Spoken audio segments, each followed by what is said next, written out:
acting silly, so it doesn't really make a difference to me. Okay, so Sonnet 75. Sonnet 75 by Spencer. He's still writing these love poems, like Sonnet 30 from yesterday, except he's continued from 30 to 75. And this one, of course, would be called One Day I Wrote Her Name Upon the Strand, because they don't have titles still. So let's do this.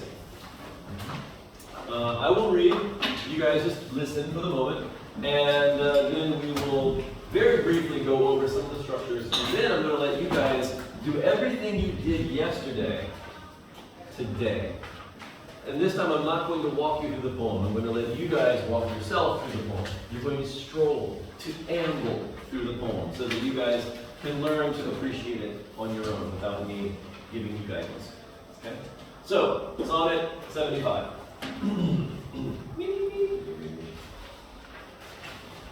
One day I wrote her name upon the strand, but came the waves and washed it away. Again I wrote it with a second hand, but came the tide and made my pains his prey. I'm not going to do a girl's voice. It's a girl. Vain man, said she, that dost in vain essay a mortal thing so to immortalize. For I myself shall like to this decay, and eke my name be wiped out likewise. Not so, quote I, let baser things devise to die in dust, but you shall live by fame. My verse your virtues rare shall eternize, and in the heavens write your glorious name, where, when as death shall all the world subdue, our love shall live, and later life renew. Beautiful poem. What the heck is he talking about? I don't know. You don't know. There's a reason. Jet knows probably. All right. The reason is because there are so many syntactic inversions, all that inverted syntax, right? That makes it hard to understand. So, as an example, but came the waves and washed it away. But came the waves. That's inverted, right? What would be the normal way to say that? Yeah, but the waves came. So we would want to take this and move it here, right? So stuff like that makes it a little trickier to understand. However, the structure still more or less stands in that quatrain structure. Quatrain, quatrain, quatrain, and then the heroic couplet, right? So you still have these discrete areas of meaning, and you can take apart the poem this way, and you can find out what it's talking about. So, all right, so this,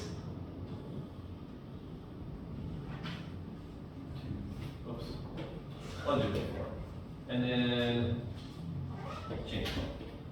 1, 2, 3, 4, and then 1, 2, 3, 4, and then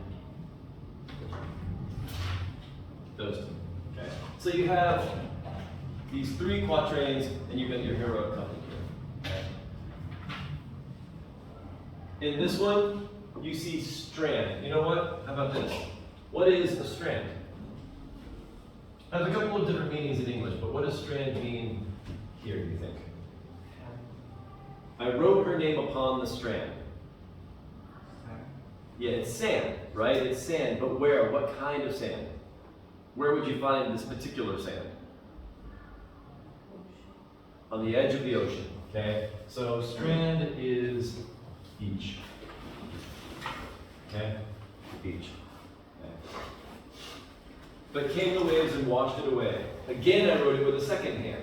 Okay. So him and his girl are walking along the beach, right? They're walking along, and the water is coming up and it's washing over their feet. And he goes down with a stick or something and he writes her name, baby, in the sand, right? And then the water comes up. Yeah, hopefully your name's not baby. Hope the water comes up, washes it away. He does it again, right? That's the first quatrain. Okay. Second and third quatrain, heroic couplet, I'm going to let you guys figure out. Okay? But, let's see. Immortalize means to make immortal, to live forever. Vain, in this case, you had it 2 times, and it means 2 different things. One time, it means useless or pointless.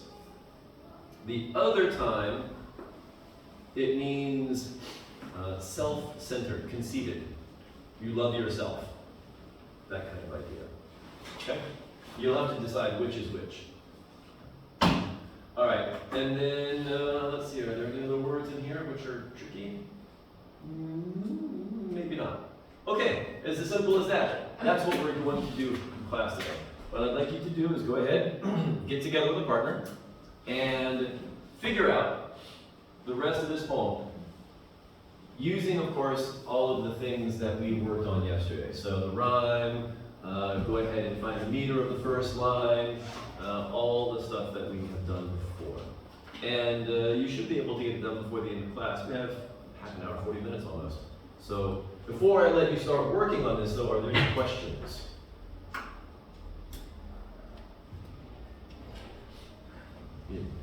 Yeah? Essay? Okay. Essay means basically to try to do, or to try, or to do.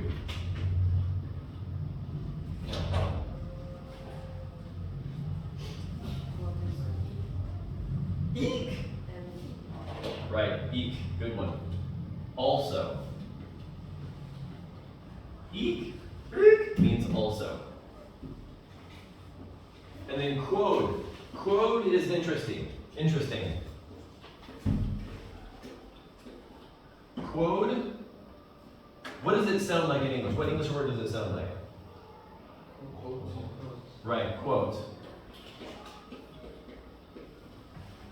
So it's quoted.